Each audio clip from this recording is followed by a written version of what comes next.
It says, bigger than Michael Moore, bigger than George Bush's ears. Now, I have no idea what that note was about. No idea. I came to you from a Muslim convention in Hayward, California, which I'll be returning to after I leave you. So I flew all night. I need to make all these excuses in advance. You already know about the teeth. It comes from driving in Borneo, where the steering wheel is on the wrong side of the car and they drive on the wrong side of the road. So it takes so much concentration to adapt to these adjustments that you couldn't possibly watch the road. So I ran into a tree, fortunately at a slow speed, but all the teeth came out. I apologized to the tree and I said, "You can keep the teeth." Hello, you're from all over the country, I hear. Yes? Okay, it's really a privilege to have time with you, and I want to tell you that on the other side of the country, the Muslim population is doing just fine, and they're just wonderful people, and glad to be in California, as we all would be, I think. I guess I'd better tell you that I'm a little shaky from flying all night long, so I'll work from notes for your protection. I can actually ad-lib for 8 or 10 hours at a stretch, and you don't want that. So I'm going to control what I say by looking at these notes. Our form of schooling was designed about 100 years ago. It is not the timeless form that teacher college textbooks say it is. It was quite consciously designed about 100 years ago, and quite consciously to prevent the development of independent thought. That sounds awfully creepy, and it probably is awfully creepy, but the people who did this thought that they were obeying not God's will, but evolution's will. Darwin and the Darwinists had already established that about 95% of us are evolutionary dead ends. So we got in the way of the good breeding stock, and we had to be occupied in ways to keep us out of their hair and trouble. I know how strange that sounds, but I want to raise my right hand as a believer and tell you that 6 years ago, I was invited to speak at a global convention at the Mark Hopkins Hotel in San Francisco. It was called the 6th Annual Bionomics Conference. It was sponsored by the Cato Institute, some big-time think tank in Washington, D.C., and the subject was how to take control of evolution and get rid of the deadwood. That means us. Now, I went out of curiosity partly, and partly because I determined to smuggle my cat into the Mark Hopkins. I never could have afforded the Hopkins without the Cato Institute, and I said, I'm going to get my cat in there for a good deal, too, and it worked fine. The final speech at that conference, this is San Francisco, not more than 6 years ago, said that we've got to turn up the stress on ordinary people because that discourages them from breeding. Once again, right hand up as a believer. I couldn't believe, though, that I was sitting there in the 1990s and listening to this, one speaker after another, working out ways to discourage you from reproducing. Anyway, so our form of schooling was designed deliberately to prevent the development of independent thought. That's an extremely easy mission to accomplish, and I'm going to show you one way that it is accomplished, and I hope nobody in the room is guilty of this way. The short answer test, with its fixation on disconnected bits of data, can be regarded as a training laboratory in which the ability to think in contexts is surgically removed, while at the same time certain useful habits like concentration on sound bites and fact bites is installed. If you think of the divide and conquer principle, which Julius Caesar perfected to prevent the formation of alliances among the Gauls dangerous to himself, short answer tests and the habits that must be developed in reading and memorization to do well on them are a way of dividing the mind from its innate ability to think in complex wholes. Only men and women practiced in complex thinking, which cannot be reduced to bits of information, can ever challenge the status quo successfully, and who would want employees like that? If you can only think in fact bits, like a quiz show contestant, if you can only think in fact bits, you aren't likely to cause any manager, whether political or industrial, to lose much sleep. Short answer tests also degrade the teaching business into a trade by regulating what teachers have to concentrate upon if their students are to have a chance to do well on those tests. Short answer tests effectively foreclose a student's need to read and think for himself or herself. He need only read what he is told and think of the answer that's going to be required. What is being tested actually is obedience and memory, not the quality of mind. Now, I don't have a mind good enough to think of that myself. Let me tell you what the source of the ideas I just communicated to you are.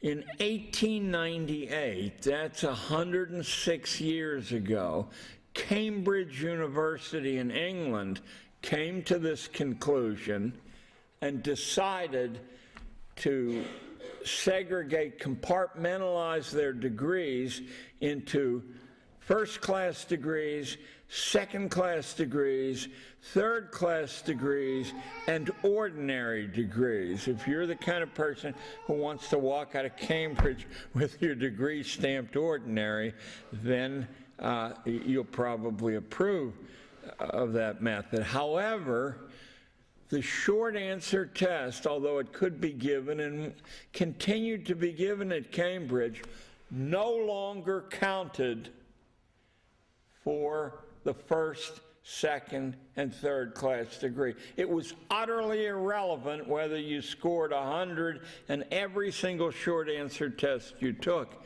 at Cambridge. Wasn't irrelevant to the ordinary degree, but a first, a second, or third could only be demonstrated by showing the quality of your mind in an essay that displayed not only grace in writing, but original synthetic ability to draw conclusions. Isn't that interesting that that happened 106 years ago, that all of our lives are infested with short answer tests? What are they called? High stakes standardized testing. And yet, that little scrap of information I came across in an obscure book written for professional academic managers, and never in any other source that I had encountered. And I am ashamed to say, probably have consumed more books about education than any sane human being in the world. I've been reading them now for 13 years at the rate of at least one a day, and often many more when I have whiskey nearby. So you get an idea how the suppression of independent thought, that's not the only way by far, but since that's a way that's very active and highly publicized at the moment, I thought that's the one that I would bring to your attention. The history of modern American schooling is a history of deliberately prolonged childishness imposed on young people for reasons that its architects considered wholly benign. It was intended to enhance the efficiency of the national economy and of centralized social management. School as we know it, institutional, hierarchical, divorced from experience, divorced from responsibility, teaching low-grade irrelevancies, and even those taught in a fragmented, obsessively competitive way, was constructed to serve very specific purposes, none remotely connected with what any philosopher for the past 2,500 years anywhere on this planet would have thought of as education. Centralized institutional schooling, which the public has been carefully and exhaustively conditioned to think of as interchangeable with the term education, was sold, and not without great difficulty, to a liberty-loving American citizenry about a century ago under the rhetoric of liberal reform. The public was told that it would revamp the class structure, leading to widespread equality of opportunity and income distribution. School, however, has never done what it officially claimed to be doing. Quite the contrary, it has set the class structure in stone by culturally stratifying the population from early childhood and by monopolizing good jobs for its favorites, jobs which it distributes not to the meritorious, but to the best behaved. School has sought with some success to define human value as a quality of paper, pencil testing. This clever intrusion into society has lasted just about a century now, not from history's beginnings, not even for 200 years. For just about a century, we've had this peculiar template, and it has produced great wealth for corporations as a product of the efficiency which it bestows upon management. Efficiency both in labor and in consumption. That's the invisible kicker in a mass production economy. Everybody who's read Marx at all knows about what has to be done to labor, the radical incompleteness of the laboring lives. But what we never pause to think of is the utter necessity when those machines run full time, spewing stuff of various sorts out, to have the rest of the population utterly addicted to consumption and instantly dissatisfied with what they've purchased. Those of you who own a computer know well what I'm talking about. It's urgently necessary that almost immediately upon your acquisition of a computer or a car that you learn that you've made a hideous mistake, that there's a master chip out there and it's coming down the line and it's about to obsolete your purchase. If you read Tracy Kidder's Soul of a Great Machine, how many people read that in here? Kidder, I mean, that book's what, about 15 years old? Kidder studied the production thinking of the people who put the computers out. He says they never release a computer until they already have its successor designed and ready to go. And then they watch the sales curve, and when is that an asymptote at the top? I mean, I'm going back 50 years. When it reaches the top and starts down, they begin to beat the drums. Key columnists release hints that something really good is coming down the pipeline. Of course, when it finally emerges, its replacement is already in hand. Now, I think Kidder won the Pulitzer Prize for that, didn't he?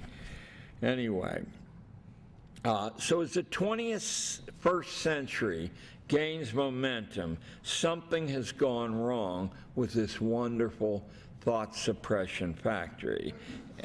Something has gone seriously wrong, and it's not public criticism of it. The stability of the school institution is facing deadly challenges at the moment, which the media bends over backwards to make sure that you don't get a clear idea of. In the first place, the enormous expansion of forced schooling has only had a small effect in increasing social mobility. By 1975, it was utterly clear to those in possession of the numbers that there was exactly the same correlation, minus 2 or 3%, between parent offspring occupations in the huge school system of the late 20th century as there had been in the moderate-sized school system of mid-century, or in the totally asystematic school system of the pre-Civil War era. In other words, school didn't make any difference at all. With all the drums and alarms and rhetoric, it didn't make any difference at all. Now, a very, very famous sociologist with a best-selling book that must be 25 years old called Inequality. Did anybody know who I'm talking about? Because my brain, even though I'm 70, it works better than it's working right now. In any case, in Inequality, which comes out in the 60s, this famous sociologist said the same thing. He said they'd spent 10 years looking, and school didn't make any difference at all. Whether it was good or bad didn't make any difference. I mean, you're at liberty to reserve judgment on that, but I took this piece of information from a wonderful, wonderful book called The Credential Society by Randall Collins. That's Academic Press, New York, 1979. It's a historical study of education and social stratification, and Collins says basically it doesn't make any difference at all. A slight shift has taken place, however, in the number of prosperous families. They did increase. But this was more than counterbalanced by the predicament of the poor, which became profoundly worse as the 20th century advanced. For the vast majority, at 75%, nothing happened at all. And on the two ends, hideous things happened to the poor, and minor improvements happened in the status of the rich. In the last quarter of the 20th century, purchasing power dropped so sharply for middle and working class people that by century's end, it took the income of nearly 2 adults to buy on the same scale afforded by the wages of 1 in 1908. That's like boiling the lobster, you know, very slowly so it doesn't realize it's being boiled. Most students and most parents tolerate schooling for one reason. in spite of the idealistic rhetoric. They tolerate it because of its promise of good jobs. And this is where the crisis isn't coming, it is upon us. From the perspective of schools' clientele, they are increasingly being made aware that this promise is just a lie.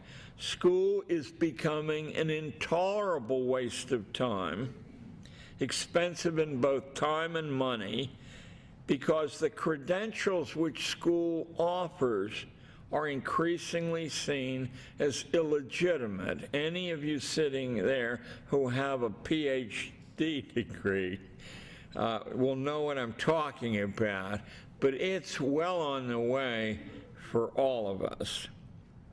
The forced gathering to provoke a crisis in familiar American school routines comes from the intense concentration in the schools of India and China on producing an army of highly trained engineers and technicians. This has been ongoing for over a decade now, and it explains the apparently overnight emergence of 10 million quite competent engineers and engineering firms bidding for business in world markets, including the markets of the United States. In spite of much romanticism about higher status professions, engineers, technicians, and mechanics as a group are far and away the most important profession in industrial society. We could get rid of all the doctors tomorrow and we'd do pretty well, and Cuba's the model of that. But in this kind of a technical society, you couldn't get rid of the engineers, the technicians, and the mechanics without provoking a violent catastrophe. So we might imagine, I think reasonably, that given the nature of the world we've allowed to be built, that technical training would dominate schooling from kindergarten onwards, and that engineers would claim much of the status available. But this hasn't been the case in America, although it has been in China and India. It will soon become clear, according to the Financial Times of London, this article's chilling and it's about a week old if you want to hunt it down, that China and India are about to release not a mere 10 million highly trained engineers and technicians on the world market, but 50 million more in the next 10 years. Very competent, very practiced, technical people. Will they be competitive with our own people? Well, a brief visit to your local Walmart, by the way, that's America's second largest employer after McDonald's, and get ready for this, I heard it on the radio coming over, 1 out of every 8 Americans has worked for Walmart, but McDonald's is probably 1 out of every 6. A visit will reveal the frightening percentage of all the goods sold of all types which originate in China or India. Industrial labor is available there in huge pools for 1/30 of the cost in the United States. And you say, but engineers aren't factory workers. Of course they aren't, but the adverse ratio persists. Chinese engineers charge on average about $10 an hour compared to American engineers who charge on average $66 an hour. Are the American engineers better than the Chinese engineers? No. Will American labor be competitive with the onrushing 50 million willing to realize so much less for their time as they descend upon nations to tackle the technical demands of a technologized global system? Can a large middle class be sustained in the United States if American incomes are reduced to counter this permanent challenge. The capitalist economic theory says that something wonderful called creative destruction will take place. That is, millions and millions of American families will be wiped out, but miraculously, from an unseen quarter, a new form of employment will rise. That is gospel at the Cato Institute. That's Joseph Schumpeter, who's surely one of the handful of influential academics of the 20th century. Creative destruction. So I have read in the last month in the financial press, Investors Business Daily, the Wall Street Journal, the Financial Times, Forbes, et al., that not to worry, creative destruction is on its way. Well, yeah. That sounds like a religious notion to me, which you take on faith. Nothing wrong with faith unless you have faith that there's going to be dinner on the table next week from some miraculous source. I was raised to believe God helps those who help themselves. Anyway, can a large middle class be sustained? No. No. The industrial work can be done at 1/30th the cost here, and the highly skilled work at 1/6 the cost. And there are people lined up to do it, and thanks to our wonderful investment in broadband and all those other great high-speed access things, the people don't even have to come here. A lot of the work can just be sent over and back. If you're in the publishing business, is anyone here in the publishing business?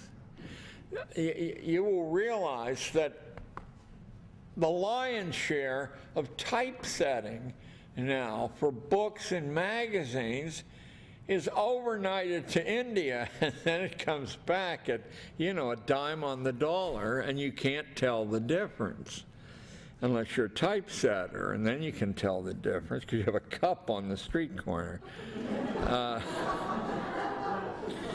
So our schooling is now on a collision course with destiny. It was created to release a numbed and dumbed mass on the world. That includes executives as well as factory workers, who could be used as human resources, which produces magnificent efficiency in the executive ranks. You can decide to spend people here or there, this way or that way, or you can say, sorry, but creative destruction has reached your job. And it has been certainly one of our principal secret advantages over the world. But we are now faced imminently with the loss of enormous numbers of jobs that create our middle class, which was another secret, I think, of our libertarian outlook, is that we weren't beholden to a master group. I visited nearly 1,000 schools in every state during the past 13 years, ever since I left school teaching. I don't know of a single one which alerts its student body to their peril, and I say this with sadness, nor have I seen any form of alternative school that alerts these kids to the strange new world they're about to grow up in when they leave school. I don't know a single school that has attempted to devise a strategy, and there are strategies to meet this crisis. The one that's most favored in my own grading system is that of the old order Amish in Lancaster and Wisconsin. They don't raise a single kid, not a single kid, to have a job. They raise every kid to have an independent livelihood. Used to be all on small farms, but at least 20 years ago, the Amish farmed so successfully that the price of farmland in Amish country got so high that they could no longer guarantee to do that for every kid. So they went into small business. And without computers and without telephones, without cars or trucks, they've done so well in it that Johns Hopkins University, about 5 years ago, in a book called The Amish From Plow to Something or Other, are the wealthiest coherent group in the United States. And the biggest problem in the Amish community is that they consider they have a perfect life, perfectly happy, and what are they going to do with all this money? They're not allowed to put it out at interest, and that's part of their value system. You don't do that to other people, but here's all this money piling up. One of the things they've done, which I think should intrigue everyone here, is this was always true, but now it can be subsidized, is the Amish take their own children when they arrive at 17, I think, or 18, and they subsidize a year away from the Amish world. They encourage drinking, smoking, running around, driving fast cars. They encourage the people to taste the best in the secular world. Because as an Amish explained to me, we don't want anybody in our community who doesn't want to be here. That sounds perfectly commonsensical. Why would you want anyone around who didn't want to be around? How many of the Amish kids after the year hell-raising go back and live the rest of their lives as Amish? We can almost tell from the tone of my toothless voice. 98% go back after having been subsidized to live the high life in New York and San Francisco. The famous economic thinker Adam Smith suggested at the beginning of his best-known book, The Wealth of Nations, that all children have the ability to be profound thinkers. That book was published in 1776, and it's the Bible of the libertarians, the Bible of the conservatives in this country, none of whom, I believe, ever bothered to read the book. Because if they did, they would discover, among other things, that Smith says that all kids have innate genius, and the bell curve is deliberately created by the opportunities offered those kids. He said the difference between a street sweeper and a philosopher is only a matter of, I'm quoting directly from Wealth of Nations, habit, custom, and education, not one of genius and disposition. All children, Smith continued, share a talent for curiosity and wonder. All are gifted in conversation. All are very much alike. These are Smith's words, up to the ages of 6, 7, and 8, until some are deprived of fit subjects for thought and speculation. Now, the most controversial thought I hope to leave behind with you is that the cherished childhood that many of us sacrifice quite a bit to protect is a curse on children. It permanently disadvantages them. Nothing on earth, such as adolescence, ever existed until it was invented approximately in the year 1906 by an absolute lunatic who looked like a lunatic, the founder of Clark University, the school for psychologists. Somehow or other, I put his name out of my head, and if you know what it is, don't remind me, because he depresses me so much. Adolescence was deliberately invented.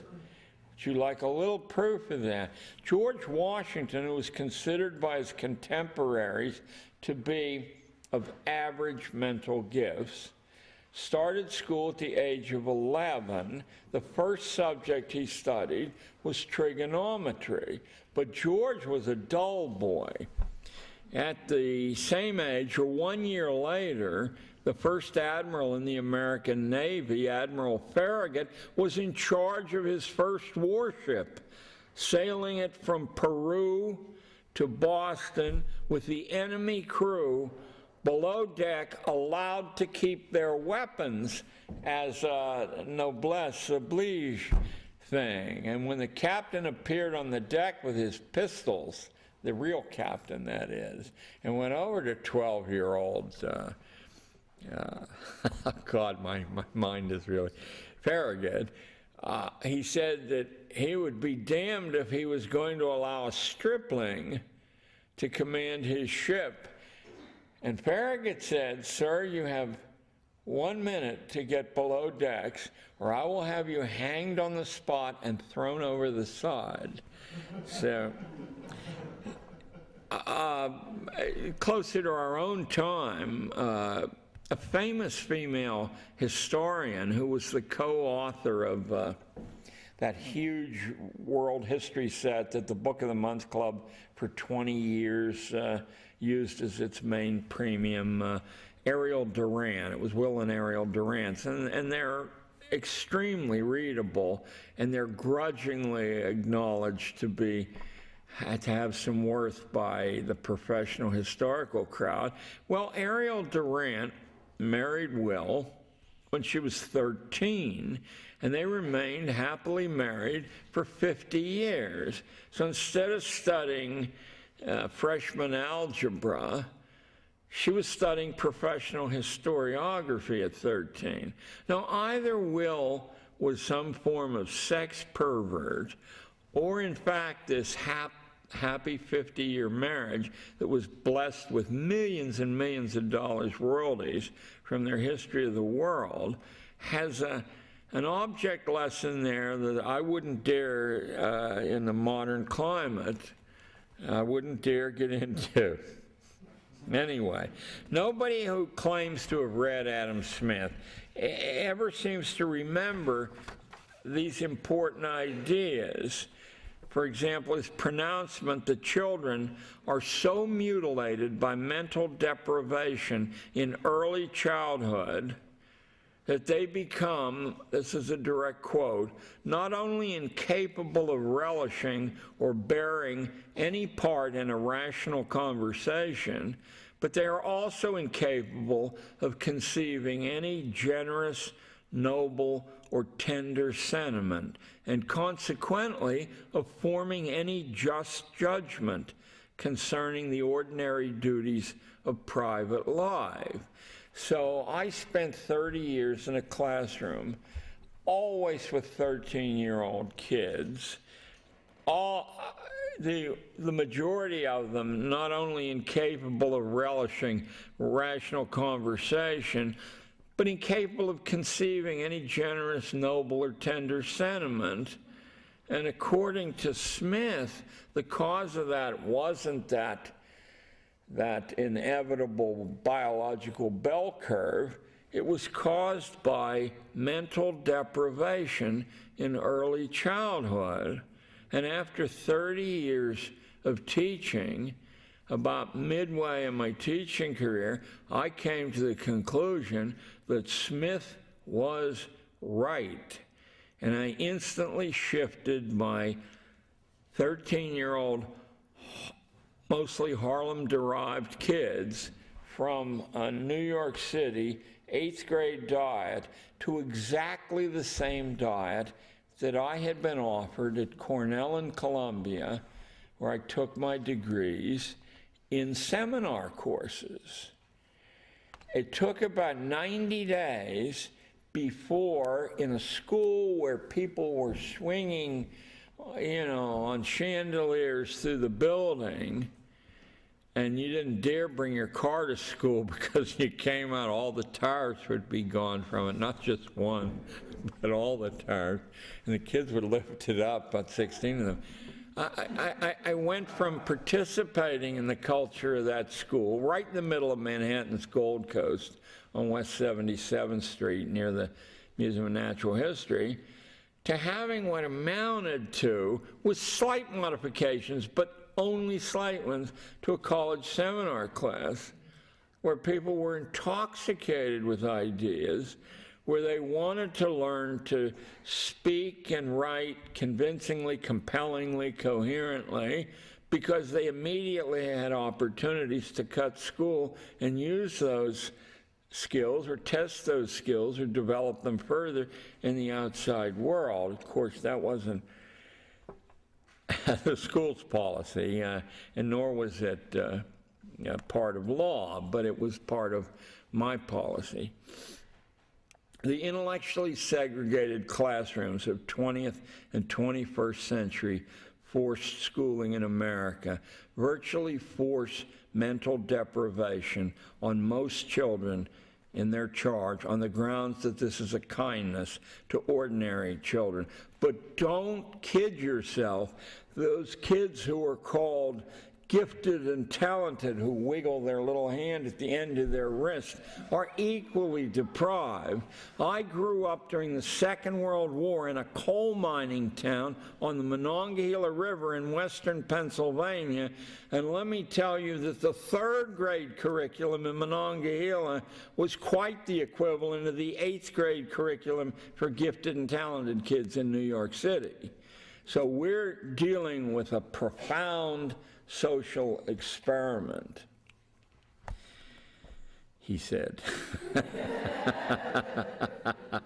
I didn't think I'd live. I really didn't think I'd live. I said, am I going to get on that plane in San Francisco at 9 o'clock and fly to Albany, New York through Newark, for God's sake? Change planes, get up here, where I was assured there'd be signs everywhere, that nowhere I went in Troy would I not be directed by arrows to this place. And 45 minutes later, when I called Isaac in a combination of despair and rage, anyway, here I am. So the intellectually segregated classrooms of 20th and 21st America force mental deprivation on most kids, sometimes on the grounds that it meets the requirement of one or another theory of child development. If you just went to the libraries, went to the section where all the theories on child development, from Piaget to Erikson and all the rest were, and burned them, set them on fire, you'd be doing the world a grand. I've never known a child that developed the way any of the stage theories said they developed, and the people who attempted to shoehorn their teaching, or the kids, into those stage theories certainly were paid back, let me tell you. Their lives were not worth living. I have... and I borrowed this from the London Times. You can't find out what's happening in the United States from any American newspaper, including the New York Times. You have to read the foreign press to get some glimmering of what's going on in the world. So, from a letter to the editor in the London Times, I learned this, which will give you some idea of the limits of rationality and of generic principles. If I'm seeing correctly, everyone in this room has more than the average number of legs for a human being. Now, if I can prove that to you, do you promise to open your mind and reserve judgment on the other things I'm going to say, such as adolescence doesn't exist, and childhood is over at the age of 7. And if you force it beyond that, you are going to create some kind of mutant horror. But let me prove it to you. 1 out of every 2,000 Americans has either one leg or no legs. When you add that in and average it, the average number of legs in an American is 1.998. Now, as far as I can see, I'm looking at two-legged people who are carrying more legs than the average.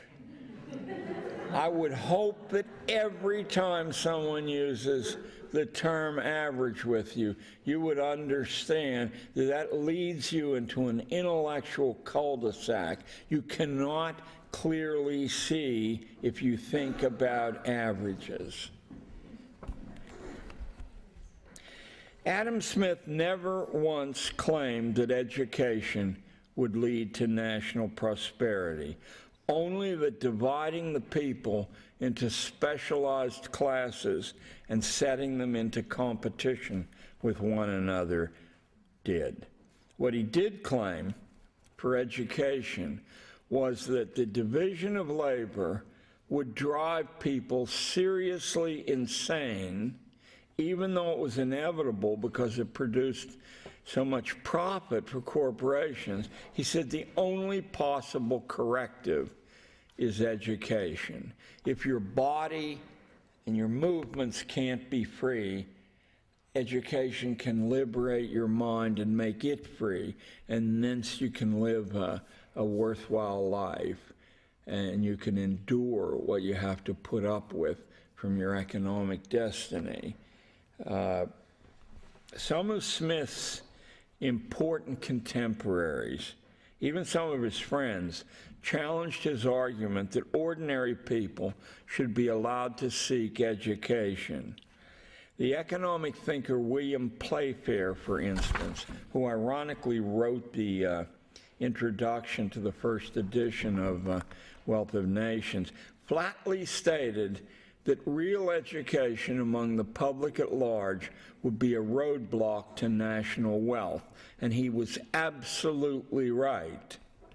He said, quote, "The education of the middle and lower ranks is one of the things that tends to limit the prosperity of a nation, not to enhance it."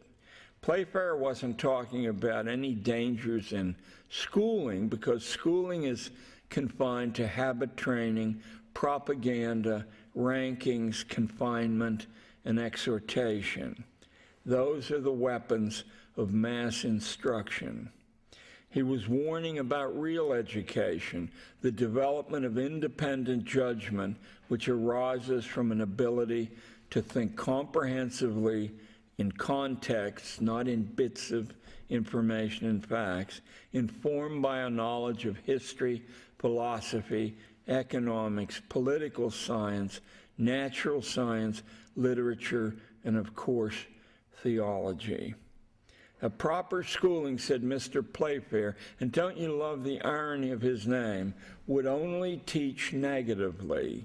That's a direct quote. It would never allow working people to read sufficiently well to understand the words they do read. About 15 years ago, when I became utterly certain that the kids who scored on the top of the standardized reading exams, for the most part, could not read unless their parents were skilled and loving readers. They could not read. They could pass reading tests, but they couldn't read. I devised a way of testing whether that hypothesis I had was true. I took a book written in 1- and 2-syllable words that's world famous even today, and when it was written in 1927, All Quiet on the Western Front. The chapters are about 1,000 or 1,500 words long. There's plenty of leading between the lines to make the book longer so they can sell it for more. And it's from the point of view of German teenagers. Nothing could be more accessible than All Quiet on the Western Front. I then devised a test using this cunning Italian strategy.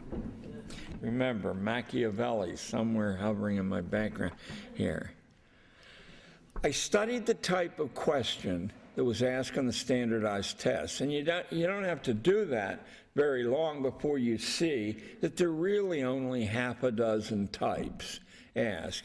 The wording is different, but they're after the same thing in the question over and over again. So let's say, for the sake of argument, that a standardized reading test is seeking 6 types of information. Well, I knew from my periodic dabbling into the world of linguistics, which you always run screaming away from, but still I knew that there were approximately 150 types of information in a reading section. And they really are classified. They have Latin names and things. But here the test was only asking for six qualities of information. So I made up a test drawing on types of information that a standardized test didn't ask for, but none of them were tricky questions, unless you think, what's the name of the person telling this story? I mean, if you think that's a tricky question, then I was full of tricky questions. After 2 years of applying that test to the gifted and talented children at IS 44, Caddy Corner from the Museum of Natural History in New York City, the highest grade on the short answer test that I ever got in 2 years was 30 out of 100. So I said, to what extent have they actually had blinders built in that they can't see the information? So in the 3rd year, in the 4th and the 5th, I said, it's an open book test. And it's only on the first 10 pages, which only have about 220 words on a page. And if I tell you that most of the people in the open book test couldn't get but 1 right out of 10 questions, and the real stars could get 4 or 5 right, I thought I had stumbled across some real form of animal training that's applied over and over again. The sharper the mind, the more it sees that the payoff is in getting the right answer on the test. So what would a sharp mind do confronted with Moby Dick? Would it really struggle with predestination and, God's hand in man's affair? I don't think so. You'd scan for the kind of information that you knew was going to be on the standardized test. And fortunately, since the same information is on over and over again, you don't have to be too smart to figure out what it is. You wouldn't see the rest of the book. And that, I submit to you, is what our form of animal training has done to the best and brightest among us. When you see somebody who's an exception to this rule, they are invariably an exception because their parents know how to read or anything else. You never let an Italian ad-lib, or I'll have to ask Jerry to lock the door. We'll be here till midnight. Okay, so Adam Smith's first biographer was attacked by the British establishment for encouraging ordinary people to learn how to think and therefore to participate in politics. And his biographer, a guy named Dugald Stewart, who was a famous Scottish philosopher, I believe, Stewart said no, he didn't want that at all, that he was anxiously desirous of preventing the danger of such an evil, of allowing ordinary people to participate in the political process. There was a reason that America needed its first revolution, and you've just heard a big part of it, to escape the slavery which ignorance or schooling imposes. An ignorance imposed on ordinary people for many centuries back in their homelands, and nowhere more skillfully and comprehensively than in England. In the long traditions of the Western world, there are only 3 morally legitimate reasons to school children at all. The oldest of these is to make good people. Think of that as the religious purpose. Whatever differences religions hold from one another, all preach of some transcendental realm beyond the material, a spiritual essence which speaks to our need for love, for identity, for charity, for courage, and for other eternal human yearnings inexplicable by any science. Reverence for this invisible realm has been a constant across the human record. There's nowhere you don't find it. In secular circumstances, such a state can be evoked through the study of poetry, music, dance, architecture, painting, the contemplation of nature, stillness, and solitudes. A school doesn't have to be overtly religious to celebrate this religious mission, which I'm calling the first purpose. It only needs to acknowledge that rationality has sharp limitations and that people who lead rational lives usually find they're leading hollow, narrow, thin lives. Education, as opposed to mere schooling, is partially about the development of an active inner life that strives for transcendence. So it's independent of any material circumstances. And the book I'll assign you to read, if you haven't already read it, is Marcus Aurelius's Meditations. Here, the wealthiest man in the world, the most powerful man in the world, the Emperor of Rome, writes a book that's still in print and widely read that says that nothing money can buy or nothing power can earn has any importance at all. That none of it produces happiness, that all of it produces addictions. That to be free, you need to be free of. Well, take it from Marcus. He was the emperor of Rome, and believe me, if he was still the emperor, he'd make you take it. The second purpose of legitimate schooling has been widely acknowledged in modern times. It's the development of good citizenship. The models for this ideal come out of classical Greece and Rome, where each citizen was thought of as a little sovereignty.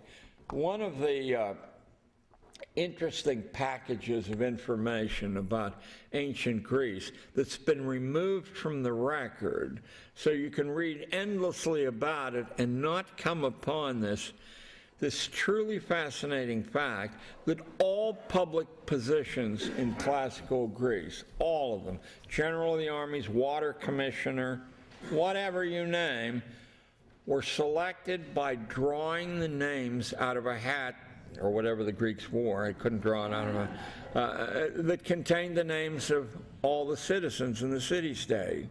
And if yours came out and it said water commissioner, no one wants to hear, I don't know anything about bringing water to the metropolis. You better learn or you're not a citizen anymore. But let me tell you where that bit of information is not concealed.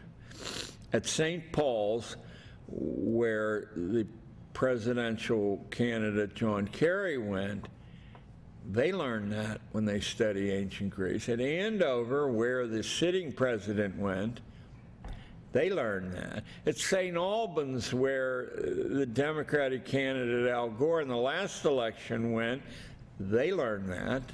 At Groton, where Franklin Roosevelt went, they learned that. At Choate, where John F. Kennedy went, they learned that. But I've never seen a public school in the United States where the faculty even has a glimmering that that was once so.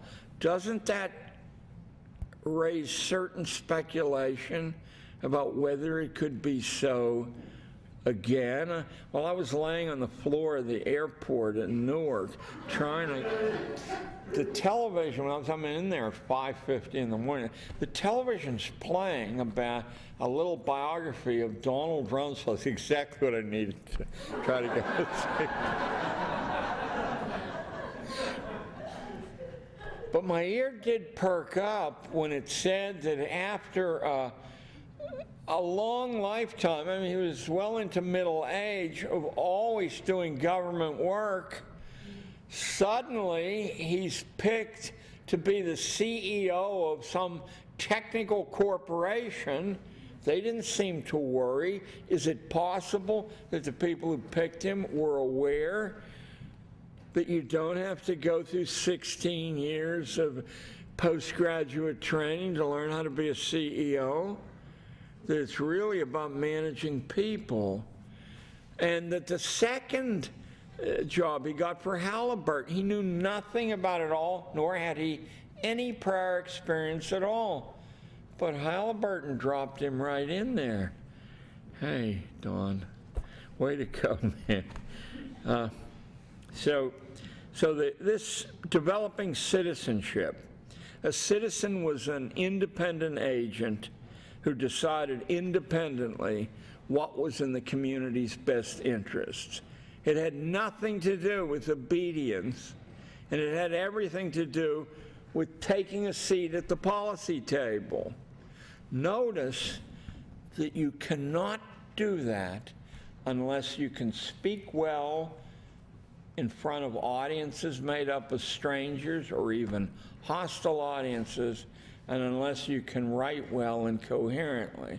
So if you wanted to eliminate the 95% of the ordinary population, including the book world and the journalistic world at the time, so there was some interest in the method which required, get ready for this, that every Harvard undergraduate write a 1,000-word paper every day, and not hand the paper into a professor, but drop it into an anonymous box in front of the liberal arts building every day.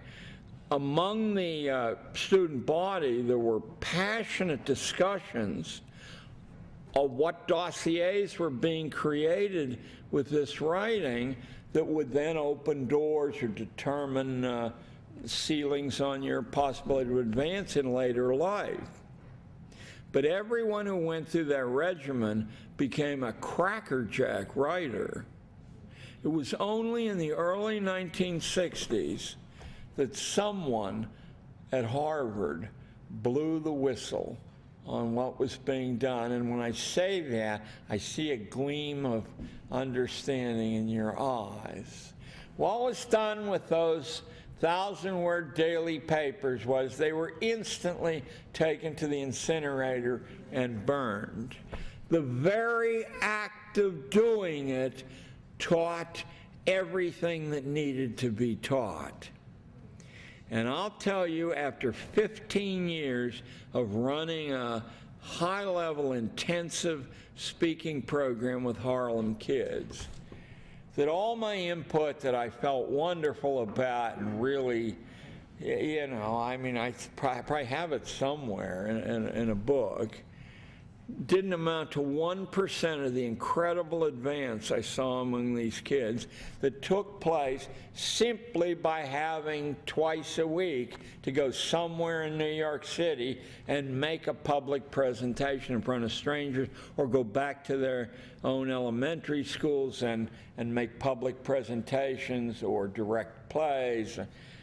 Any way to just exercise the facility, and then the feedback that comes from your audience allows someone who's awake to make changes, and the improvements are natural. And if you have some doubt about that, don't try to tell anybody or this old bird that you actually learn to drive by getting a driving permit and then having a high school course in driving.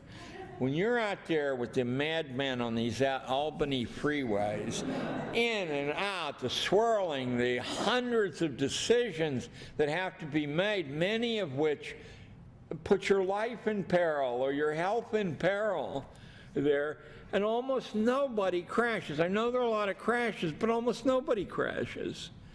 I read books when I drive, and that's worse than drinking when you drive. I used to drink when I drove because it was so much fun, but I had several horrible accidents, and in the last one I lost my right hip, so I said I can't do that anymore. So now I read when I drive, and it's much more dangerous. 15 minutes. I've been told that I have 15 minutes, and that couldn't possibly finish in 15 hours. So why don't I let you decide what the agenda will be for that 15 minutes. I should tell you about the third and the fourth purpose, though. So let me do that real fast, and I'll step away from the script. The first purpose, recall, is the religious purpose to make good people. That's by far the oldest and the deepest and the richest. The second purpose comes about approximately at the time of the French Revolution, and that's to make good citizens. Good citizens aren't people who mind their P's and Q's. They're people who can argue effectively in the public marketplace of ideas, that they demand a seat at the policy table. That's who a good citizen is. I've never seen a school that aimed to develop that kind of person. The third purpose, so that's the public purpose. The third purpose, which is the personal purpose, is to take each kid and develop their personal talents or proclivities to the utmost, to bring it to a state-of-the-art thing. Now, there are schools, but there aren't many of them, and they're frequently home schools who, in fact, make the entire curriculum the urges of the kid, and then built into that is an entire intellectual curriculum. I mean, the kid has obligations, but the kid determines. Some of the most famous people around were reared that way. Raised is the way I want to say it, but I was told in school that was wrong. Anyway, the most prestigious scientific job in the world today is the head of the Human Genome Project. That's Francis Collins. And Francis Collins was raised on a remote sheep ranch in Western Virginia, never saw the inside of a school until he was almost grown. And the curriculum was simply this. Collins and his three brothers, the rule the mother laid down was all four of them had to agree on what they were going to study. And then they would study it single-mindedly until, when? Until they were tired of it. And then they would decide on something else. And in this strange zigzag fashion, Francis Collins not only grew up to star at Harvard. Harvard had no trouble accepting him, but he had no trouble rising through the ranks of competitive science to being the head of the Human Genome Project. That was his curriculum. Whatever you feel like doing, you do, but you do it seriously, whatever it is. The Colfax family, are there any homeschoolers in here? The Colfax family in north of San Francisco, it's Boonton, California. It's that high ridge that's above the Pacific, up around Fort Bragg. Terrible land, but beautiful. I mean, he got blackballed for being some kind of a radical college professor. And so he and the wife, and eventually 4 sons, lived in the back of a car for a year. They put all their money, which was very, very little, and he couldn't get a job. They put all their money in this tar paper shack up in the top of the mountains, and it didn't have running water for like 10 years. I had to go down into a valley and draw the water by buckets. The kids worked around the clock, 7 days a week. They put in 12, 14-hour work days at hard labor. When they arrived at the age of 18, the first one arrived, he applied to Harvard and was accepted on a full tuition scholarship. When the second one arrived at the age of 18, he applied to Harvard and was accepted on a full tuition scholarship.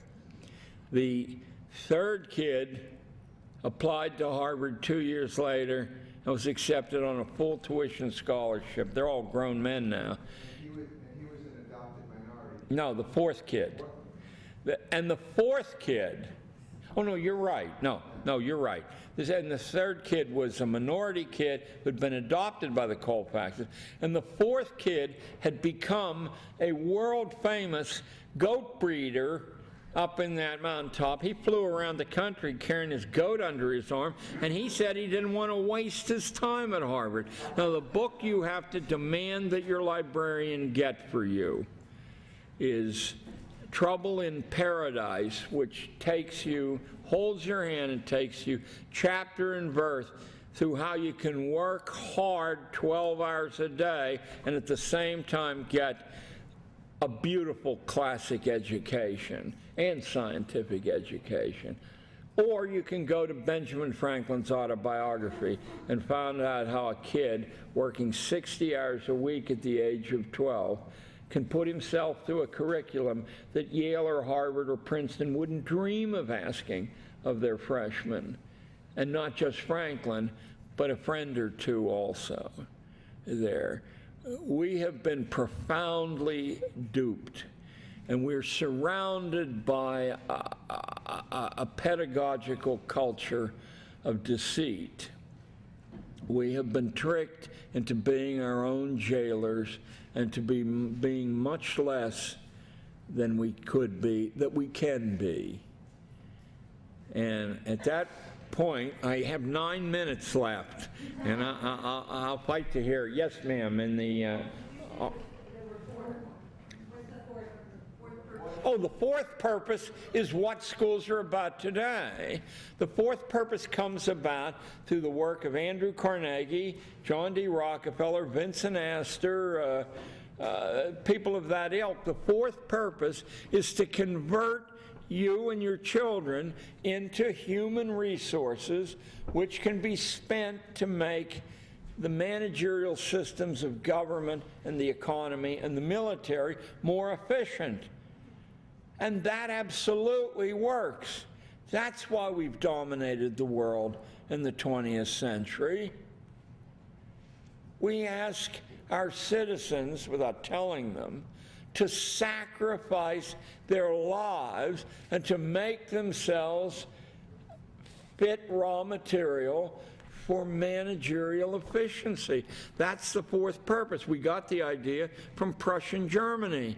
And everybody involved in founding American schooling, everybody, John Dewey included, either went to Prussia and studied the system firsthand, or they studied under somebody who came back with a PhD. You do understand, of course, that the PhD degree only existed in Germany, not here. That's a German export, and the truth is it's a northern German export, and University of Berlin is the most prestigious manufacturer of PhDs.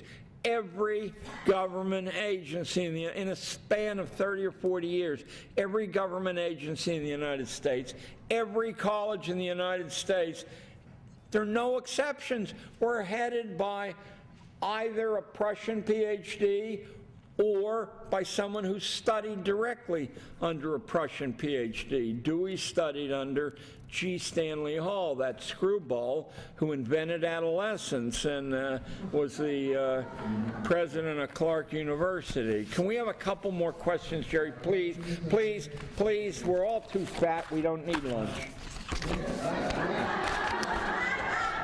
Or those of you who need to be fatter can go to lunch.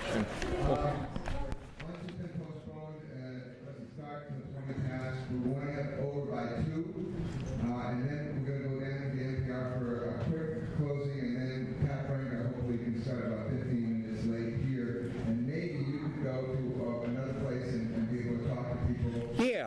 give us a place, and anybody who wants to sit around talk, then I gotta get to bed, you know. Otherwise, I'll die on you, and then you'll have trouble with my wife.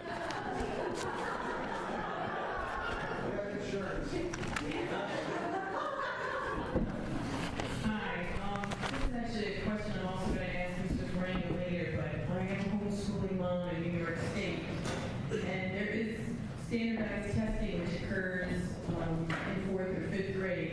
How do I homeschool but have my child deal with these standardized tests? First, again, I'm drawing on my Machiavellian background. The assumption that if you don't study for standardized tests, you'll do badly is absolutely incorrect. By Adam Robinson's oversized paperback book called What Smart Students Know, and you will understand more about how the standardized test is put together. According to Robinson, you don't even have to know the subject to pass a standardized test if you know how the thing's assembled. Adam Robinson, by the way, was co-founder of the Princeton Review, and he charges $300 an hour for, he doesn't do it himself, you know, for his lackeys to teach people this. But he told me anything that he knows is in What Smart Students Know. The second thing is that homeschoolers regularly do about a standard deviation better nationally than private school kids who do about half a standard deviation better on the standardized test. My source of information there. And always let your kids challenge you about where, they got to be polite, but where your information came from. You know, it's a wonderful brain developer. There's a mild-mannered fellow out west who produces statistical studies of homeschoolers and has, what's his name? Brian Ray. Yeah, and he really is mild-mannered and rather harmless in a nice way there. So he doesn't have an agenda other than the fact that he loves homeschooling, and I believe he's a religious homeschooler himself. Is that true? Yeah. But I've met him a few times, and it's like Sam Blumenfeld. You know, it's a nice encounter, and, you know. I just want to say that at my school, we had no curriculum and non-compulsory class attendance. My students improved on standardized tests 2.5 times the national average. It happens because as you educate yourself, and don't believe for a second that anyone can educate you. You take an education. It is not given by anybody. No grade school can educate you. It is an act of will to be educated, and it's an act of habit training to be schooled. And you should talk to your kid about that. That's why when your kid has some passionate interest, no matter how wacky it is, that what's being developed there, that close attention to nuance and detail, it's priceless. Dan Greenberg of Sudbury has a classic story in one of his 150 books, I can't tell which one, about a kid who did nothing at Sudbury except fish. Nothing. Never went to class. Never was seen with a book. He went down to the lake, and they have a lake on their little campus, and he started to fish, and he fished all day long, and then the next day he went and fished, and he fished all day long, and after 5 or 6 years, I guess his mother got a little nervous, and she said, well, all he knows how to do is fish. And Dan has, I'm not going to spoil the surprise for you. In fact, call Sudbury and ask Dan which of his 150 books that story's in. And Dan goes through the catalog, in fact, of what he's learned about the effect of the incidence of bites according to the angle of the sun in the sky and the shadows in the water. And it goes on and on and on. Remember, Dan was a physics professor at Barnard College, so he should know. 1 or 2 more questions? Anybody? Don't you want to know about the 2,000 Muslims I spoke to? Yes.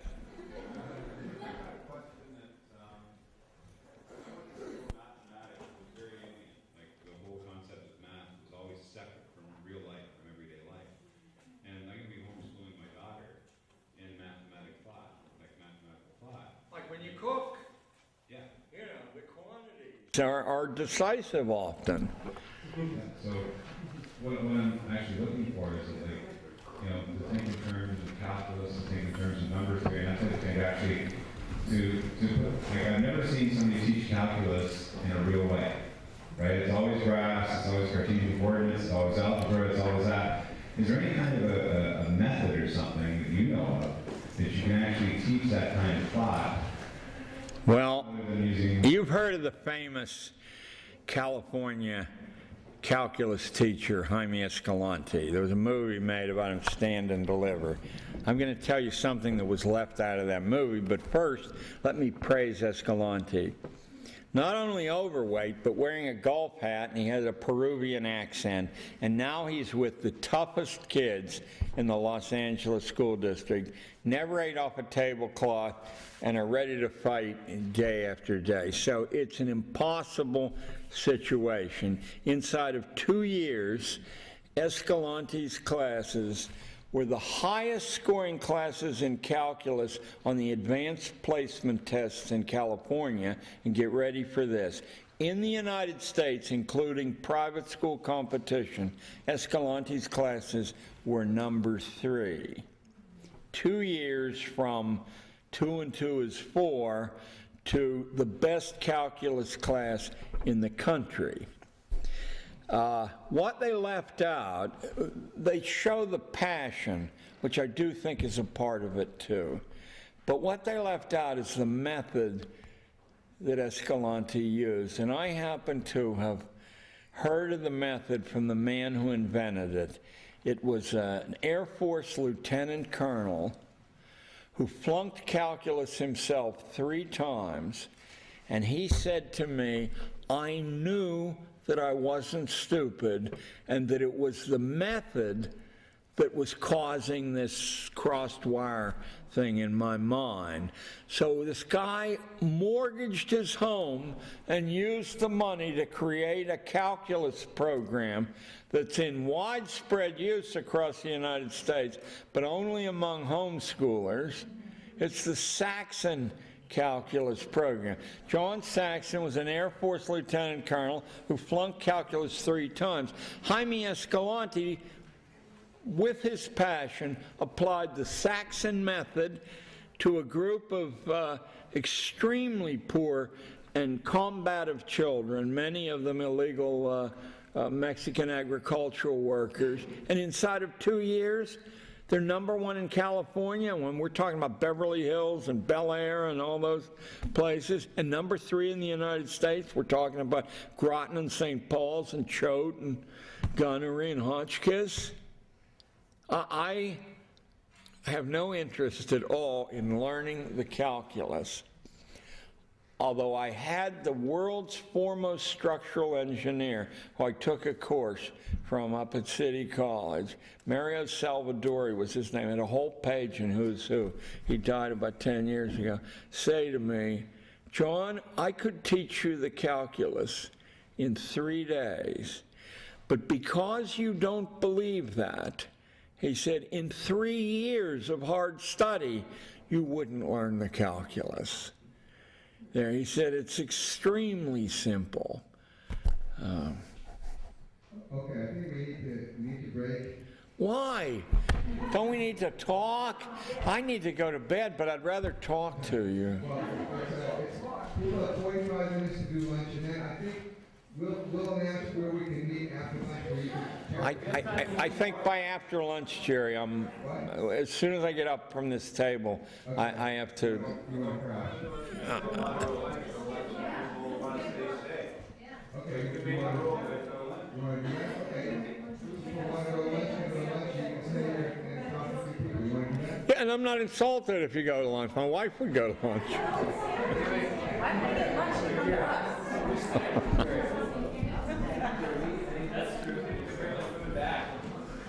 Alright, we can do quickly about schedule information. We've got new stuff. For those of you that are attending tax workshop, it's now going to be at 2:20. It's going to go till 5:20. He's just leaving it open until 5:20. What time's it Yeah, now? I mean, it was scheduled for 3 hours, so I'm gonna continue to schedule it for 3 hours. I don't know exactly what's gonna happen. So at 2:20 in here is Pat Faringa's workshop. Lunch is gonna be from 1:20 to 2. So you've got 40 minutes. What time is it? It's like 1:15. 1:14. 1:20? Yeah, I mean, you could Okay. all go over there like at 5 minutes before, but it's gonna get a little crazy. And then we're gonna have a 15-minute closing. At 15 minutes after lunch, so from 2 to 2:15, we're just gonna all get together in the multi-purpose room, do a very quick closing just to wrap up this weekend, and then for those of you that are attending Pat's workshop, you can head up here. For those of you that are attending any of the afternoon workshops, you can go to those. Isaac, did you make them that pass out that I express mailed to you? Did. Well, can they have it? I'll go get that now. How about that? Okay. We can't eat in here. Yeah. You look sort of like Debbie Meyer. Did anyone tell you that? That's who I thought you were when I wait. I mean, I'm blind as a bat, but you look sort of like Deb.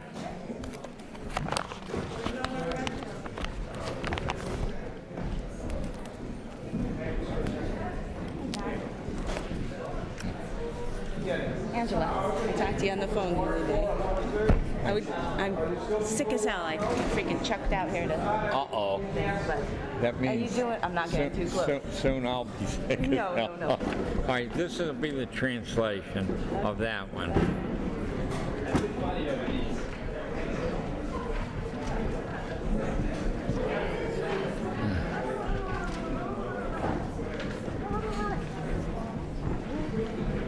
Thank you. Boy, it's a heavy book. Is that the last copy? Is that the last copy? No, there's more in the registration. How much are they? 25. Yeah. That's a good deal at this point. So, Yeah, actually, we gotta get this cab number. there you go. I can't smile at you because I don't have any teeth. It's ridiculous. It was exhausting. So tell me also, what do you do with the Muslims? Well, we had about 7 or 8 hours, so more than I could do with the audience here. I tried to give them a perspective against which all the frightening demands of the school system swam into a perspective, and then how to avoid the worst side effects of that. They're lovely people. That's the third Muslim audience I've spoken in front of. Muslims or are they visiting? Well, they're American Muslims in the sense that they're citizens now, but So they live here? yeah, but they're all from somewhere else. And once I spoke to 3,000 in Toronto, so I think they hang together for protection, but they're not clannish in the way the press describes them. I mean, I felt completely at home from the first day. And the women are quite outspoken. Very outspoken. That's what I Yes. Yes. Hi. Hi there, John, David Allen. Well, I can do it again when we get back to a public forum, but I wanted to ask you to elaborate a little bit more about what you were saying about Adam Smith and education as a correction to the division of labor. That's in the early part of Wealth of Nations. elsewhere in Theory of Moral Sentiments, Smith says that it's extremely useful to society to have accumulations of capital, but you can't accumulate capital, he said, without driving yourself insane and having a rotten life. So we should be grateful to the people who sacrifice their lives to do this, because they pay a hideous price in their humanity. That's another thing the libertarians don't talk about when they cite Smith. I mean, they pick out the convenient parts that, you know. Yes, sir. Oh, sure. Jerry, where did you get these books? From your distributor. From Roland? Yeah, from Roland, the guy Roland told us to write. We had to get a case of Listen, if you're going to get any more, will you get them from me? Get 'em from you Because I directly. donate the proceeds of the ones I give to Roland to the Odysseus group Roland didn't tell us to contact you. He just had it sent us to the distributor up in New Hampshire or something like that. Yeah. He didn't give us a very good discount either. Well, I will. I know. That's where we got our first case from. So get them directly from me, and I'll give you a decent discount. Pardon? Yeah, I can stay another 15 minutes, but if you'd sit down until, yeah, because if, Interview, I gotta catch a flight. sure. How come you? Could you sort of let me see the, I'm walking away. okay. How come you don't have your books anymore in Barnes & Noble? I can't find them anymore. Well, if you ask them to order the book, they will. You're just walking in, get 2-3 copies, send them off. You're the standard gift item in our family. The teachers union exerted some pressure, so they'll order it, but they don't carry it because the teachers union has threatened to boycott them if they do. Yeah, if anybody wants to talk about a particular, yes, sir.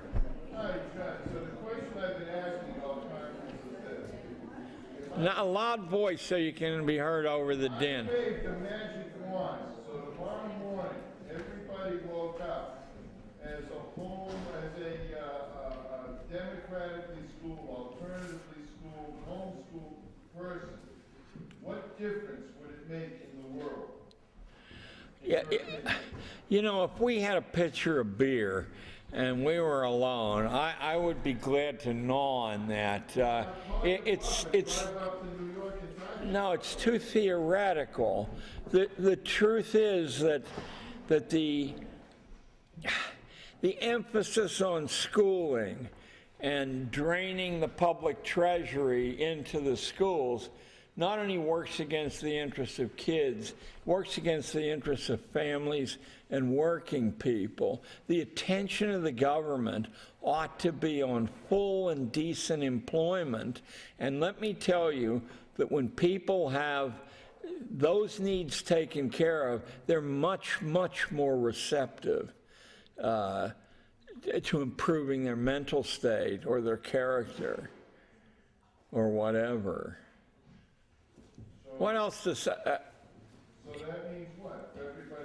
No, see, the difficulty is, and as I say, it's a fascinating question, but the difficulty is that requires days, that requires a conference on that question, and you want to hear everybody's. What I'm not is a medicine man, and you should all feel hostile toward anyone who brings you a list and says, we only did this. The more money you put into schools, the worse they become. I was in 30 years inside those buildings, and every time we got a fresh infusion of cash, the situation for kids got worse.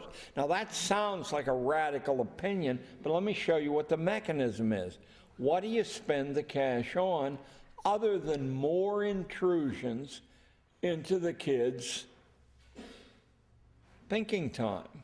And the intrusions themselves are poisonous. I mean, we have abundant illustrations of people who reared themselves and had splendid educations. Franklin is laying there to be tapped. The Colfaxes are. The more you intrude in a kid's life, the more you say, this is what you need to know to pass the SATs, the more wrecked the kid becomes, the more irrelevant this thing called education is, because there is no correlation, none at all, between school grades or SAT tests and anything in future life. In fact, in many instances, there are negative correlations. The better you do in this area, the worse you will do in the reality of it. Yes? What do I do to reverse the damage in my own education? No. The acoustics aren't great here. I'm saying, what do I do to reverse the damage in my own education? Because I know I don't think... Well, we all are in that boat unless we had parents who themselves were liberated from these pernicious assumptions.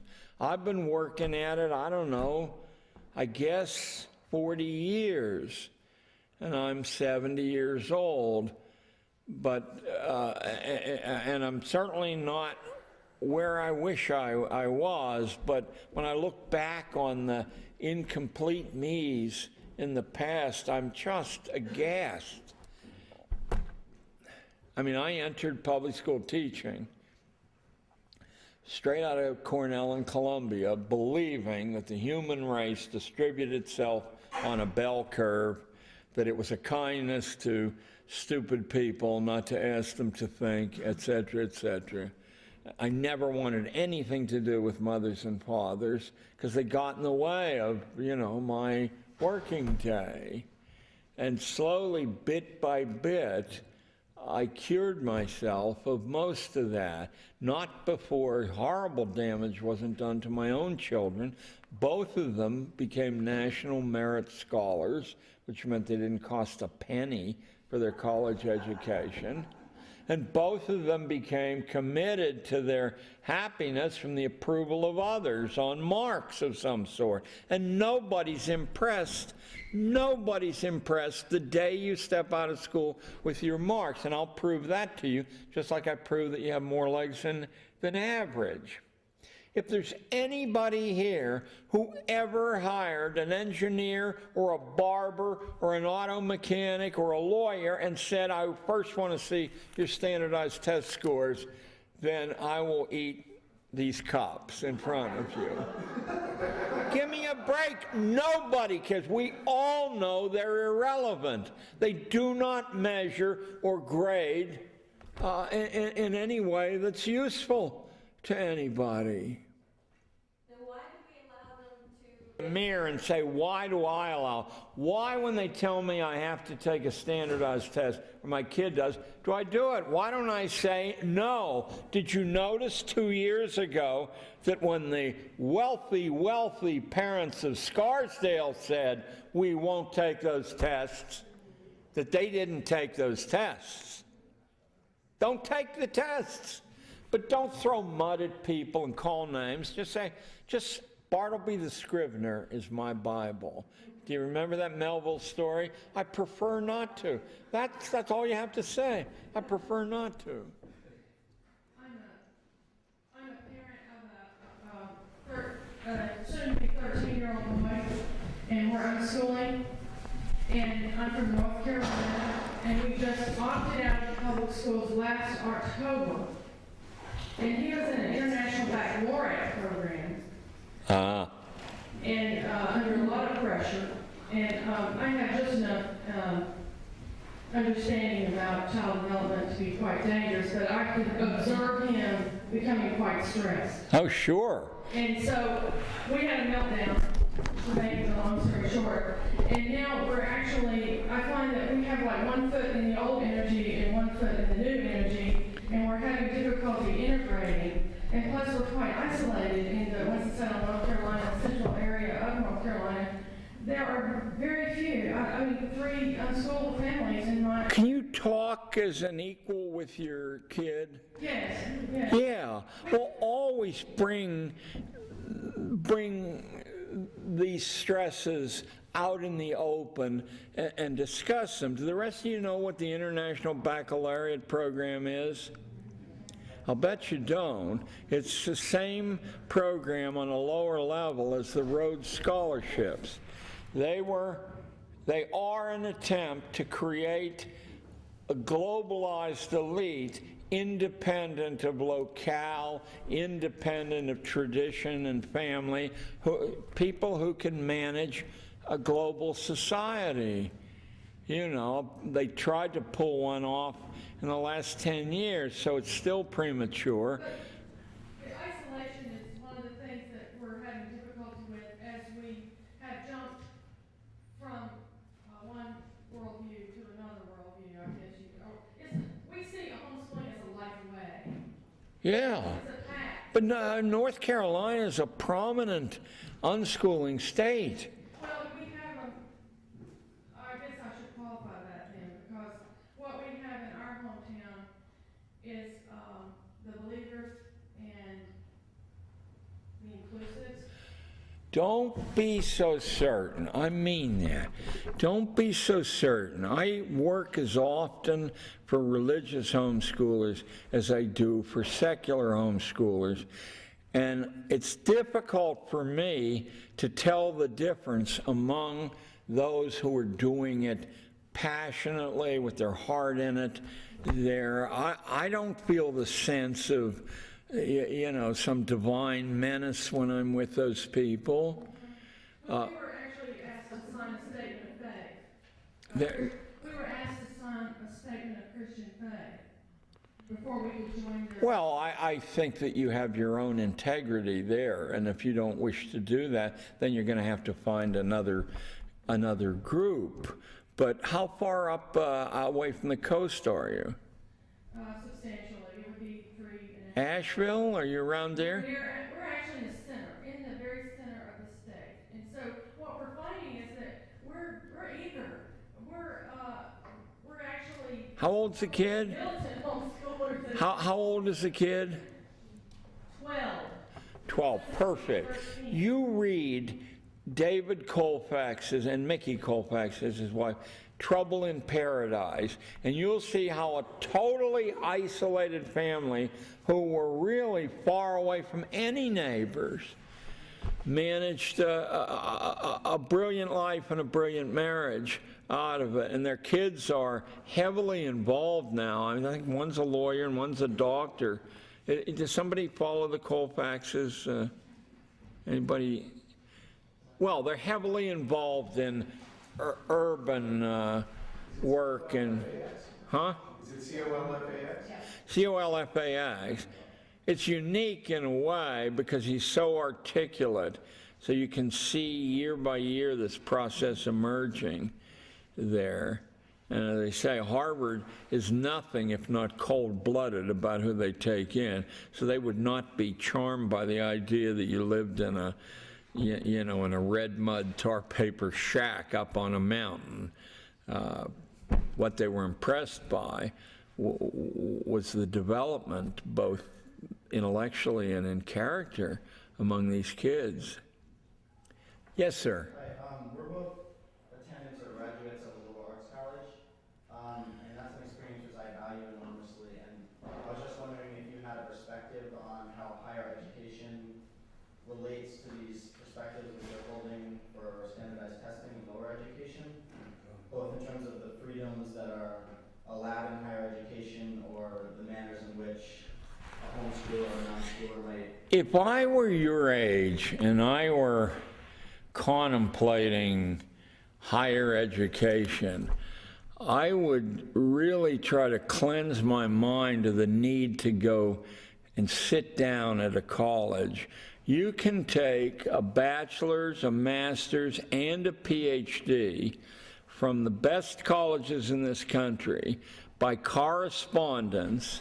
You can drop in on a college for the summer now and then, and you can go at about 35% of the cost of sitting down, and you can complete a degree in about a year and a half. I know a family who you're welcome to call, but you'll have to call information. The Swan family, S-W-A-N, Anna, I believe Joyce is the mother, in Salt Lake City.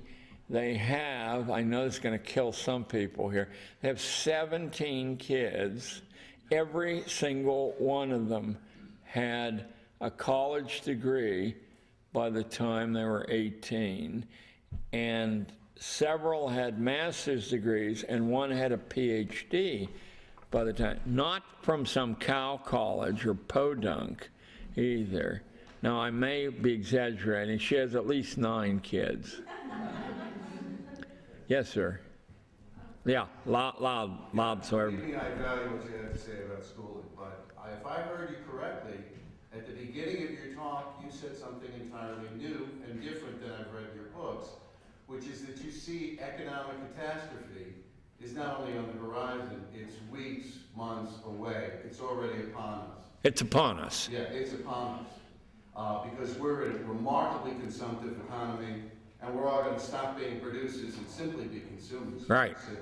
Right. So take me a step or two further than that. Well, I tried to when I offered as an example of where you can go from thinking of your life's work as what someone else tells you to do.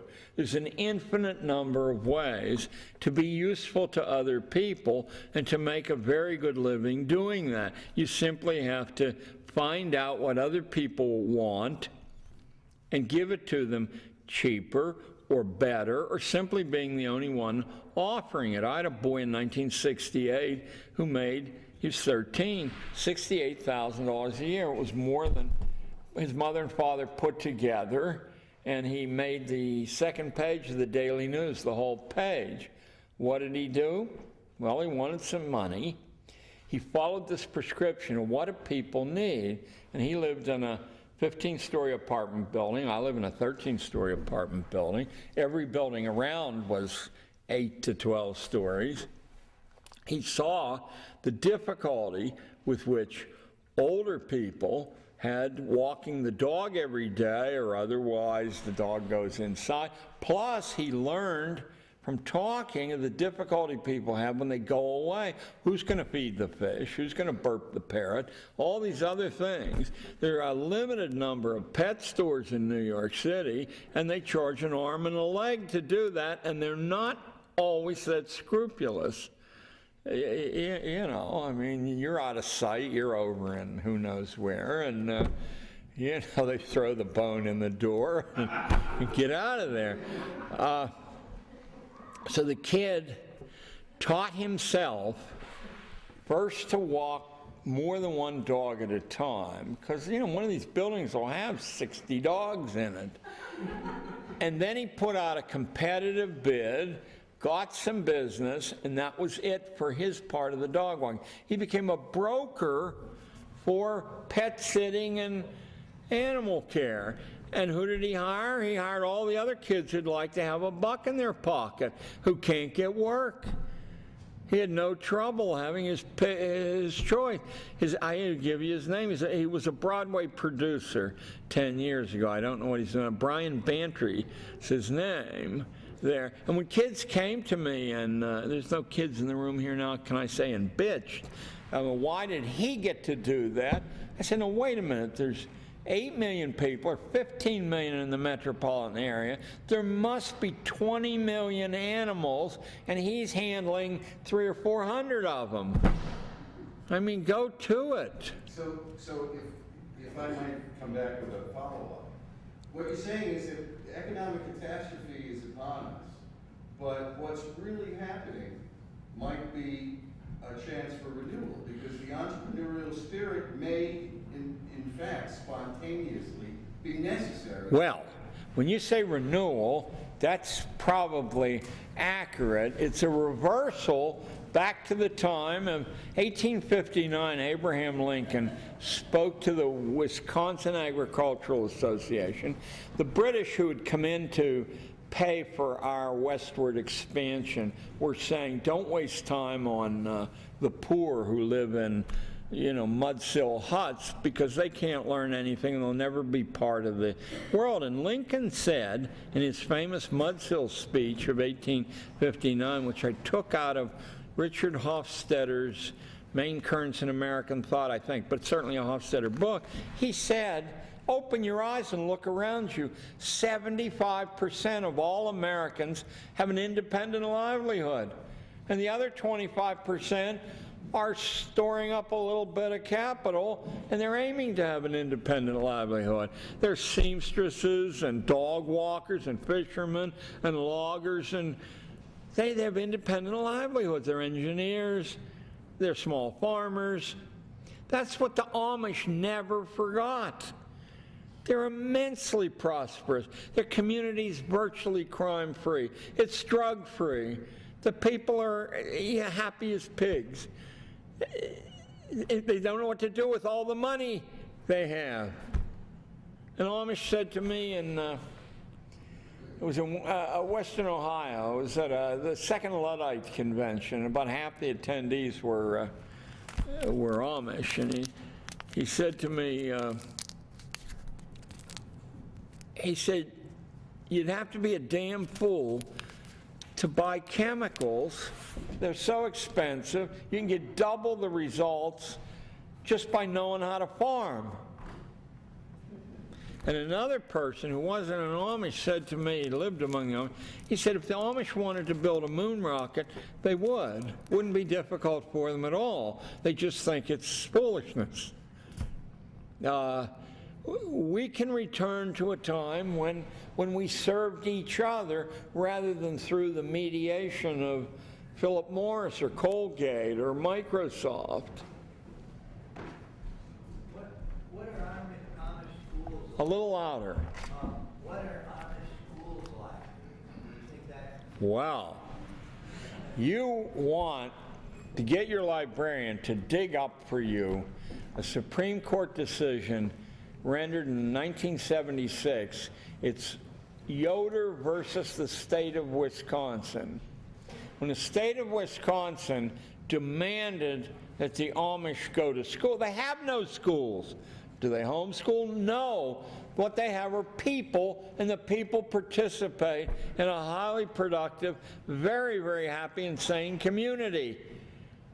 And they learn whatever they need to know. They learn how to farm twice as good as the government agriculture people. They're great mechanics, even though, they keep machinery at arm's length. There aren't any Amish schools until Yoder versus Wisconsin.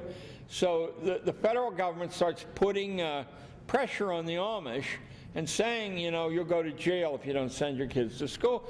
And they said that they would go to jail rather than send their kids to school. But the Supreme Court negotiated a deal between the Amish and the state of Wisconsin. And the deal is this: the Amish will send their kids to school for 8 years, not 12 to 8. No Amish goes to college. It's a waste of time. It really is a waste of time. For 8 years. Now, the Amish on their side said, we will accept the 8-year prescription on these conditions. That we will select all the people who are going to teach our children. That's one. 2, they have to have total sympathy and understanding of the Amish way of life. 3, school is over at noon. That's enough time for the nonsense. These kids have work to do. And the list of conditions was so sensible that it was like a pail of cold water. Because it wipes away the assumptions we have that simply aren't true. I know a guy in Philadelphia, and you know him too, but I'm not going to mention his name, but you know him. He runs an institute called the Institute for the Achievement of Human Potential. And he runs workshops for parents in which he undertakes to teach parents how to teach their babies to read fluently, how to teach their babies to add, subtract, multiply, and divide. So that by the age of 5, the infant, I guess, is at 5, by the age of 5, the kid has enough intellectual machinery in place to undertake their own education largely in the future. And parents come from all over the world. I called the guy because I heard about this. My daughter, who went to MIT, thought it was ridiculous. She said he's a laughing stock of the MIT dorm. And I said, well, what have you done firsthand to research? Oh, you don't need to. How to Teach Your Baby to Read, which, by the way, sold 4 million copies. None in this room, or to me, 4 million copies. I said, but how can you condemn this fellow with that? Oh, you don't need to. So I picked up the telephone, got his number out of Philadelphia Information, called him up. He didn't know me from Adam, and I said, do you ever allow people to come out and watch at work? And here's exactly what he said. What are you doing tonight? He said, come on, I got a spare bedroom. Come on out, you can sit through a day here. Man was 77 years old. He said that teaching someone under the age of 5 to read is so simple that it's impossible to fail at it. And when he said that, it suddenly struck me that when I went to school at the age of 5 in Swissvale, Pennsylvania, near Pittsburgh, the teacher had a rule that you could read as long as you didn't make a mistake. And we were in first grade, mind you. And I never made a mistake because I could read fluently when I went to school, because my mother, who didn't have a high school diploma, taught me to read when I was about 3. And by the time I was 5, I was reading Matthew Arnold and other stuff, the daily newspaper, and liking it, you know? I think anyone would. So she came to our home and demanded that I not be allowed to participate in the class because I was ruining her class, because when he starts to read, he never makes a mistake, and now there are, no room for the other kids. So the fellow's name is Glenn Doman, D-O-M-A-N. I don't know if he'd still be alive now. If he is, he is alive? He is, and the Institute is still there. Oh, the Institute's magnificent. When he took me, it's 3 mansions, big stone mansions, butted together on 8801 Stenton Avenue in Chestnut Hill section of Philadelphia. He took me in his library, which was about half as big as this theater. And all over the wall were tributes, not from any government agency, from Jackie Kennedy saying that he had saved the life of some niece that was considered feeble-minded. Winston Churchill, I mean, it's just everywhere. And he said, I offered my services to the Philadelphia school system for nothing. And they go around holding workshops saying that his name is never to be mentioned if you want a promotion, and that he's like Satan come back in Philadelphia clothing. Glenn Doman, yes.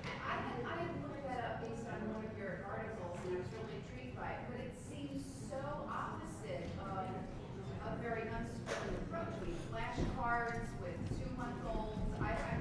Oh, I wouldn't do it. Oh, okay. But I'm not condemning it. I personally, aesthetically, would do it Francis Collins' way. Whenever people are allowed to follow their passion, eventually their passion takes in everything. So, I mean, I'd have kids who obsessively drew comic books there. And I said, you can do that. You don't have to read Shakespeare, but I am going to impose some conditions on you. I want you to spend quite a lot of time during the school day at the public library learning something about graphic arts so that the right hand won't be 3 times longer than the left hand, you know, or the head be as tiny as a pea on the big shoulder. And I want you to learn about the history of graphic art. Then I want you to learn about what kind of inks and paper are used in the business, what the access routes to the business are, what the collateral uses of graphic art, which are many and much better paid than comic books, are. You can create a scholar out of anything. You could make the entire curriculum for a year that ugly chair over there. And never repeat yourself once. That must be a national company. Which state buys more of those chairs per capita? Is there some cultural reason why that's so? What color of chair is most popular and where? What's a chair like that cost to make? Who's the I mean, you go on and on and on. I mean, you're really only limited by your own imagination, and as you push your imagination like a muscle, you know, it grows. Did you confront, or what was your MO for dealing with colleagues? Great. Did you just do it by modeling, being yourself? Great. First of all, it was the same as I told the kids. I said, this will disturb people if you know you're doing it a different way. So what you have to do is keep the lowest possible profile. If credit accrues to any production that goes on in this classroom, we shall give the credit to the principal, the superintendent, the librarian, and we got credit all the time. I mean, all the time. We were in the New York Times like once a week for one thing or another. Let me give you an example. It turns your whole life into a treasure hunt. I read that an epidemic of Japanese knotweed was sweeping Riverside Park and all the city parks. Well, Riverside Park was only 3 blocks from the school I taught in, and I also knew from a Japanese girl, famous violinist who lives in my building, that the Japanese think knotweed is a tremendous delicacy. I mean, they'll stoke as much knotweed as they can get down. Says, well, how can this be a plague in Riverside Park if it's a prized delicacy? Why don't we get knotweed recipes, harvest the whole park from 72nd Street to Columbia University, and the knotweed, we'll put it in big black bags, and with the recipes, I mean, we'll donate these bags and we'll cook some ourselves. There was a cultural reporter for the New York Times in the park when we descended on the park. Everybody had their own quadrant, and we had prizes for people who harvested the most knotweed. But you see, it wasn't a theoretical exercise. It was of use. If nothing your kids do, and I'll be sane about this, if most of the things your kids do add value to you, to your family, to the household, to the neighborhood, to the city, I guarantee you'll watch a transformation in your kids. You won't recognize them after 90 days.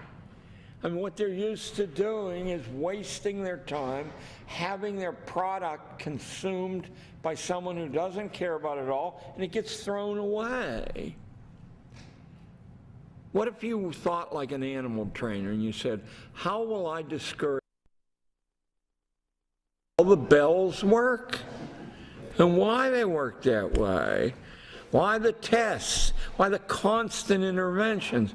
It's a miracle if you can get through one school period without there's no kids in here, right? The goddamn loudspeaker interrupting the class 3, 4, 5, 7 times with absolutely irrelevant announcements that could have been put on a bulletin board if you didn't look at your faculty as if they were idiot children. I mean, someone, not someone, but I'm metaphorically someone, and they were all Prussians and Saxons, and there is 1/3 and Hanoverian. They worked out how to train a human population like animals, starting with the young. And then those habits are murderous to break. You know, they keep spontaneously recurring, even when you think you've broken them there. So, I mean, like, it's a fear. I mean, weren't they dealing with their defeat by the French, and they were trying to concentrate their powers? This is a guy who knows some things. It happened, Prussia's main product was armies, renting soldiers out. And Napoleon's completely free-form armies, it's quite wonderful if you actually get into the minutiae of how Napoleon did it. That idea that every foot soldier has the field marshal's baton in it was really true. When the French just kicked the manure out of the Prussians at the Battle of Jena in 1806, right under the great German philosopher Immanuel Kant's window, or so he said. The Prussians were in mortal crisis. You know, you didn't do that to a Prussian army. The Prussian army, check your Encyclopedia Britannica 11th edition, the Prussian army could deliver 5 shots to their best opponent's 3. They were like machines. They marched into battle, twirling their rifles and doing trick marching drills just to impress the enemy. And then they'd deliver their 5 shots to the enemy's 3. Then they'd fix the bayonet and finish the work. They weren't used to this free-form French army, you know, with its champagne and caviar and its romantic music. It ruined the Prussian army. I mean, that's their chief export. I'm going to have to interject for a second. Yeah. At this point, what we'd like to do is we'd like to transplant everyone to the multi-purpose room. We're going to have a 15-minute closing, and then after that, if you want to continue on the questions, at that point, you have I'd love to. I got to go to bed. Thank you. God bless. We're also going to have books, CDs,